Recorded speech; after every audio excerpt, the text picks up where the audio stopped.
Daddy eats lots. Daddy eats lots. Daddy eats lots. Munch, munch, munch. Hello and welcome to Daddy Eats Last, where we discuss the challenges of being a man in modern society and whatever the hell that even means. I'm Kane, and joining me today to chat man stuff are Ryan and Matthew. Firstly, gents, this is the first podcast of 2019. How was your New Year's Eve? Pretty somber, boys, up here in Brisbane, Vegas. Happy New Year to you both.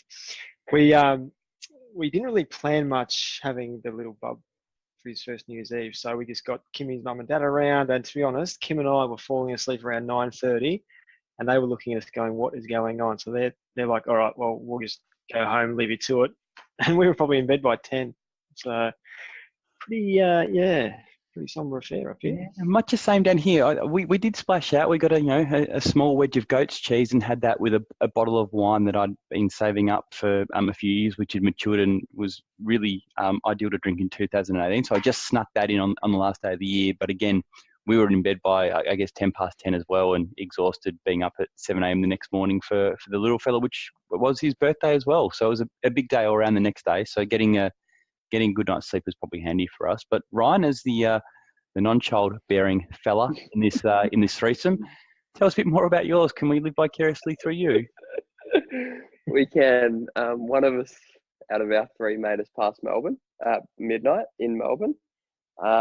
So being in South Bank for the first time this year, which is just outside of the city, we got to enjoy New Year's. Started off with a few drinks at Crown. I actually decided to go and see a movie to finish the sort of 2018, and saw the movie Vice, which is about some very scary stuff, but highly recommend the movie.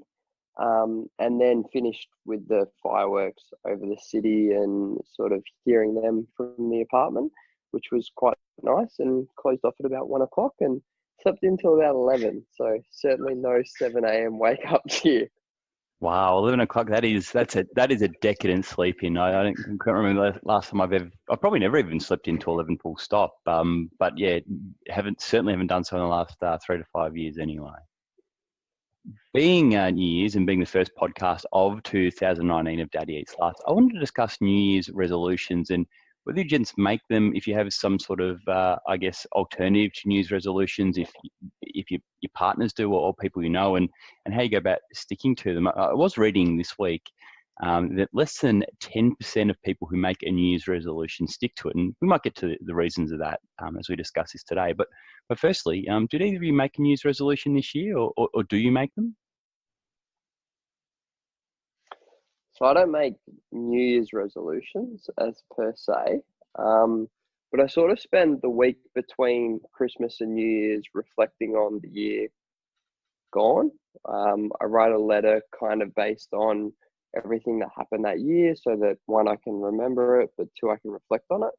And then I sort of build goals, and I've done that since about 2013, and it usually falls anywhere between probably 10 to 14 goals that I want to achieve throughout the year. And I build that up and make that quite pretty, and then print it out and do put it on like our bedroom. And Tully or TK does the same thing, where we create goals that, we're wanting to do throughout the year and actually write them down, because I read similar things to what you read, Kane, that people rarely achieve their New Year's goals or resolutions. And one of the ways to increase that by about 70 or 80% is actually to write it down. So it's sort of a constant reminder, and it's sort of a setup for the new year. But actually one of my things this year is to try and get up between 5 and 5:30 most days. So I don't know there'll be too many 11 a.m. sleep-ins with that goal, but that's one of the, I guess, New Year's resolutions for this year. Well, we're 5 days in. How have you gone so far on that particular one? Oh, I'm not doing too bad. I'm up between about 5:36 most work days. So I'm going to give myself the weekends off. But on the work days, I'm trying to push it down to between 5:30, but starting pretty strongly at between 5:30 and 6 at the moment. Now, I was on your distribution list for your annual letter for this year, 2018. It's a solid 5 pages of, I guess, a year in review for 2018. How long have you been doing that for? Yeah, I've got to give my friend Dave Locke credit for that. So he's written a reflective year, and he's far more artistic than I am. So he includes a poem at the end of it every year, and he's done that for about 10 years. And I think I stole the idea off him at about 2014. My first letter was 6 pages, and they're usually about 4 to 6 pages. Some family members and friends turn around and tell me they're far too long, and I need an executive summary to sum it up. But but yeah, I find them quite a very good way to, especially in a world today where, you know, I live in Melbourne, my family's over in Perth, we have family in Adelaide, TK's in Queensland. It's sort of a really good way to just keep everyone on a pulse on what we're doing and sort of just stay connected. But they can be a bit lengthy because I do put a bit of work into them. Yeah, there's a lot of work which went into it.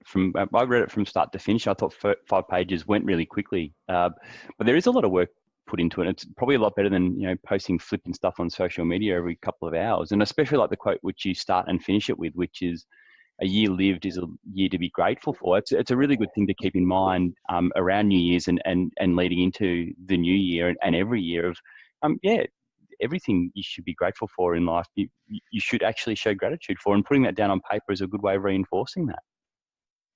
Yeah, and I guess I really, and I mean, I'm sure we'll touch on it later this year because we do talk about things that affect men, but on the 20, I think it was the 29th of December, I actually found out very tragically that a friend of mine who I went to primary school with, so a male, no signs, no symptoms, no anything, so he'd be 28, actually took his life on the 27th of December at this time of year. And that's the week where I sort of check out of work and I spend time and I reflect. And when I wrote this yearly letter, and, you know, I kind of write the yearly letters to keep everyone, my close friends and family, connected with what I'm doing. And maybe one day, if I become super successful, it'll form a book, but we'll wait and see. But that, you know, a year lived is a year to be grateful, something that I have been thinking a lot on after finding out, in an utter, just, I guess, shock is the only way to explain it, that a 28-year-old male, educated, got a job, supportive partners, family, everything like that, you know, took their life during this festive time of the year. And for me, it was just a big thing of getting out a message to those close to me that actually every year that we do have here is not guaranteed. And if we're grateful for it, then I think we can get such more enrichment from whatever it happens to be. And whatever that even means in terms of a New Year's resolution or whatever you're trying to achieve, I think if we do it with the mindset of gratitude, there's a lot more chance of it actually happening. I think that's great what you do, penning all the information down for the year that's gone, so you can reflect, and especially you know, visualizing your goals is a great way. And I think I'll be taking that on board actually for myself. So, and out of curiosity, for 2018, how'd you go with your goals that you set? Yeah, good question. So I've got 11 this year, which is a bit less than the 14 that I had last year. Usually I base them around sort of a combination of career, wealth, and quite a bit in health and wellness. So sort of spread them across those kind of areas. But yeah, we've got 11 this year. A couple of them are habits, so I won't be able to cross them off until the end of the year. But other examples are like, so in February, I'm going to do Feb Fast, take a month off the booze, especially after a very happy festive season. Hopefully run the 50K Spartan race this year, which is an extension on the trifecta that I did last year. And then just other things. We're looking at getting another company up and running, and sort of one of the goals is to get that going and the first 100 customers, and yeah, a couple of things like that, I guess, is sort of examples of the ones that I do, and then somehow find some Google images that reflect that and stare at that most days that I wake up. The goals I've sort of set this year is more around time management for myself. So especially of a night time. There's a lot of sort of activities I'd like to be doing more of, such as reading, organising some travel here and there throughout the year. But I'm just sort of finding I'm not managing my time enough at night time. So I think writing a bit of a diary and a bit of a weekly schedule on, Monday night do this, Tuesday night this, Wednesday night, etc., and also, getting up early in the mornings as well, just to get a bit of fitness in, increase on that, and eating healthy. So that might sound a bit cliche, because I was looking before at some stats from 2018. There was a poll in the US, and eat healthier, get more exercise, and save more money. Those three all came in at 37%.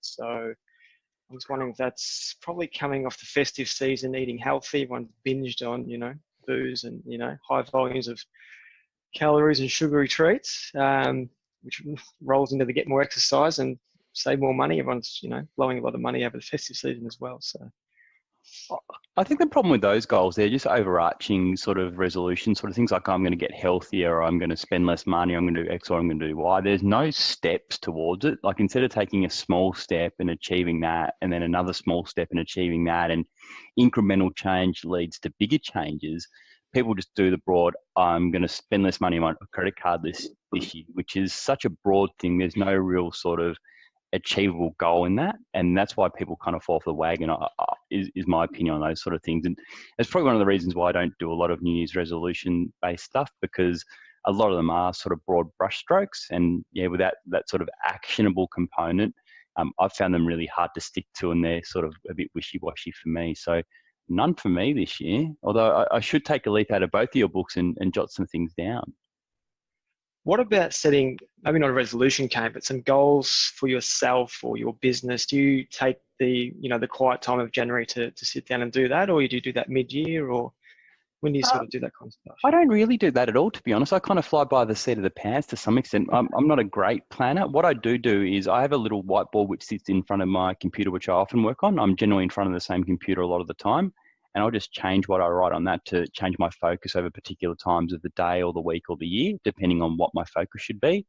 At the moment, the whiteboard, which is literally right in front of me, is staring at me, which says, none of this is that important. And that refers to a lot of the work-based stuff, especially, that work is important, and having structure around work and the business being successful is important, but it's not the most important thing in my life. So having that in front of me now reminds me that if my little fella knocks on the study door and he wants to play, then if I've got time, I'll go out and play with him, rather than just sit here and punch out another 6-minute increment of work. So I kind of focus on micro goals through a week or a month, just based on what's sitting directly in front of me on this whiteboard, on what my goal is at the time. So while I don't take a big sort of strategic plan, I have little micro reminders of what I need to be focused on, if that makes sense. I wonder how that'd go down if I took that into the office tomorrow morning. None of this is not. I might trademark the T-shirt and sell you one. You can wear that on Casual Friday. I can understand why some employers would maybe be less keen on that, sitting in front of an employee. It's funny that you say that, because I recently took over a role when I got back from the US at the end of October. I took over head of a division in a corporate role, and unfortunately the business is not in a good state. So we're definitely doing a turnaround job there. But I was very glad to get to the 2-week shutdown over Christmas. And one of the messages that I actually had to some of the staff was, because a lot of the stuff was, everybody was blowing up these really small things. And one of the messages that I had to them over the New Year break was to go, guys, go back and actually remember what's important. Like, people are getting really stressed, and we're starting to have, we got to change the environment here, and everybody's getting really worried about the tiniest things. And it's like, actually, go and enjoy this 2 weeks. Go and remember what's important. Go and connect with your family. Go and connect with yourself. Have some reflection time. Have some downtime. Because, I think one of the things that's beautiful about the time of New Year's, whether you make, New Year's resolutions or not, is you actually, like, collectively, it feels like between Christmas and New Year's, or at least in Australia, we get given the gift of just having some reflective time. and just having some downtime and sort of waking up going, it's that beautiful time of what day is it and what do I have to do. And for most people, and I understand that's not everyone, but I sort of see it as a critical time in the year to just go, what is important, and am I going on that path, and am I fulfilling myself through that way, and am I fulfilling those most important to me through that way. And this is the beautiful time to do it, which is why I think so many people jump on New Year's resolutions and start to think differently. But I mean, what you were saying before, Kane, about actually making the goal objective, and what you were saying as well, Matt, in terms of save more money. So an example of one of the goals that's written down that I have is invest X dollars into the stock market. And the reason that it actually is, X dollars is because there's a real tangible to that. And then I have a breakdown of that in much smaller increments that I'll cross off throughout the year, in terms of, I see that as a way of saving more money or whatever it happens to be, but it's actually measurable. And I think if you're setting up a New Year's resolution goal, you really want to just make it so that you can stare at it and go, objectively, I achieved this or I didn't achieve this. And if I didn't, which is completely fine, like for example, I didn't achieve 4 out of the 14 goals that I put last year. And a lot of that was actually because they weren't objective enough, or they were kind of things that were out of my control. So this year I really focused to make the New Year's resolutions, the New Year's goals, to be things that are much more within my control. Yeah, that makes a lot of sense. There's a black and a white answer, so it's easier to kind of focus on that and action that particular, let's not call it a resolution, whatever your plan was, that there's a tangible way of measuring it. That makes it an easy way for somebody to stick to it as well. So I completely understand where you're coming from on that. It sounds as if a lot of these resolutions that people make potentially fall over because of the lack of planning. People must get to the 30th or 31st and go, shit, what am I going to resolve for next year? And, that's where they pick throwaway topics such as, getting fit, which, like you said, Kane's a broad topic, that really needs to be broken down, saving money, and eating healthier. You can't just, throw these ideas out there without any sort of, back planning. Yeah, the other part of that, I think, is accountability as well. And Ryan, you've got a fairly extensive list of things that you've put down on paper. Is anybody apart from yourself holding you accountable to them? Have you shared them with anybody else, be it TK or somebody else who will then go, Ryan, how are you tracking on this? Or is it all that self-accountability? I think you increase the accountability quite a bit when you print it out and do stick it on right next to your bedroom door. And by virtue of that, I do share it with TK. So there's some accountability there as well. But funny that you say that, because it's actually something that I'm looking at this year to go, how do I create more accountability? Because I think one of the other reason that I realized that I probably didn't get 4 of the goals last year was because of possibly a lack of accountability. So I guess I've got goals across that are sort of some personal ones, some career ones, some financial ones, some health ones. So now I'm actually looking at through this month going, well, do I take, say, 3 out of the 11 that are maybe career ones and share them with people that are very relevant that can help keep me accountable? So potentially, a manager in one thing, or an investor in another thing, or something like that. I set these set a goal last year for 2018 to learn a new skill. And whilst in my mind, the skill I was thinking I'd try and learn was, some sort of academic skill. It turns out inadvertently, I built a lot of stuff in 2018. And when I reflected with Kim, and I said, I don't think I've really achieved my goal for 2018. She said, well, hang on, you've built, the cubby house, a little kitchen nook as well. You've learned all these, woodworking skills. And I thought, oh yeah, I have. So actually, for once, I actually, got across the line with one of my goals, which is good. How is the cubby, Matthew? We haven't had a cubby update for a few episodes now. Is it tracking well? Has it been windy or wet up there? Is it leaking? Is it blown over? Is it three No, bears come in and blown it over? We've had some great weather up here. I should have actually done some this weekend, but we sort of went to the beach instead. But I've been doing some painting, some exterior painting. So yeah, so that's where we're at the moment. But Dad is coming up in a couple of weeks, so I've got the stairs penned in for when he's here, and a few other things. So ask me in a month or two, and it might be finished, ready to go. I assume we're talking stairs on the cubby, not stairs on the house. Are you putting on a second floor of the cubby? No. Stairs to get to the base level. So it's only 2 or 3 stairs. But even, like you say, even that, like making the commitment to learn some skill, and it would end up being a different skill to what you expected. But you've learned stuff in the last 12 months. That's really important. Just constantly trying something, and if it doesn't work, then you might find something else anyway. So I think it's fantastic that you've you built a cubby, mate. That's kudos to you. Yeah, thanks, mate. Yeah, it's really when I look back at pretty proud to what I've done there. And what you just said there was a big one for me. I was always a bit hesitant in starting these kind of projects with fear of going wrong. But after trying so many things and failing, and then looking at it and getting back on the horse and doing it better the second time and making it work, going forward, it's giving me a lot more confidence in terms of starting new projects. I reckon you could get a couple of pages of a yearly review like Ryan based on your building of your cubby. I reckon there's almost a chapter of a book in your cubby. There'll be quite a few chapters, I think. Yeah. Sounds like a 5-star cubby. Like it's a pretty premium cubby that you're building. I certainly never had, as a kid, one with stairs or anything or exterior painting. So yeah, you should be very happy with that. I think you might need to Airbnb it, Matthew. Make a few bucks off your hard work. You could definitely fit a one single bed mattress in there for sure. If the kids give you the shit, you just turn around and go, "Oi, you can go live in the cubby. It's completely fine." See, this is coming from the guy who doesn't have kids. It's much easier for you to go out in the cubby and live there than send the kids out there.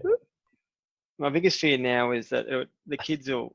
Well, they're obviously not old. They're not too old at the moment. But Mia's coming into her 7th year. Whether or not the kids are going to be too old to start playing in it. I remember Dad built us one, and it was in the middle of the bush, and he wanted us to camp out in there, and we just, by the time we finished it, we knocked it up pretty quick, but we just didn't really play in it. So I'm hoping to God that my kids will, spend a lot of time in there. Well, they'll get to the stage where they'll, I don't like you anymore, Mummy and Daddy. I'm going to run away, and they'll run away to the cubby because I did that when I was a kid. I'm sure you did that as well, Matthew. I know about you, Ryan, but we all, I'm running away. I'm never coming back. So at least you know where they are, Matthew. They're just in the backyard. Yeah, they'll be safe and sound and dry, and put electricity out there for them. Yeah, running water and electricity. Steps, electricity, and paint. I know they're alive. City view, do they have a hillside view or a city view or a bayside view there, Matthew, from their cubby? Well, hoping we get a pool in this year, so they might have a pool view. Be nice. There you go. I can see them jumping off the top of the cubby into the pool, Matthew. H&S, Kane. Come on. Yeah, New Year's resolutions to get a pool. There you go. That's a resolution for 2019. Yeah. If we get that, I'll fly you both up for the ribbon cutting ceremony. Sounds fantastic. So, fellas, with New Year's resolutions, or whether we have them or not, what's sort of one thing in 2019 that you'd feel pretty happy with if you can accomplish this year? I'd like to learn to be a bit more tolerable and have a bit more patience. So just around the kids, 2018 was a big one for us. We had the baby come along. Stress levels are quite high in our house. So I think 2019, now they're a bit more settled down, I think, if I can, be a bit more patient, a bit more tolerable, and just listen more, I'd be happy. Yeah, I'm pretty consistent with that, Matthew. I think it's just one of those things when you've got kids, it's all about tolerance and patience, and maybe for me, just taking that deep breath when you just kind of go, oh, just really, again, you've asked me, is that person going to get an ice cream for the 15th time in a row in a minute? No, they're not getting an ice cream. They're just going to be having broccoli for dinner. You don't need to ask me that anymore. But to be able to take a deep breath and just answer it nice and calmly instead of with an answer which is just dripping in sarcasm. So maybe, just cutting back on my sarcasm, because I'm sure my little fella will eventually pick up that tone. Ryan?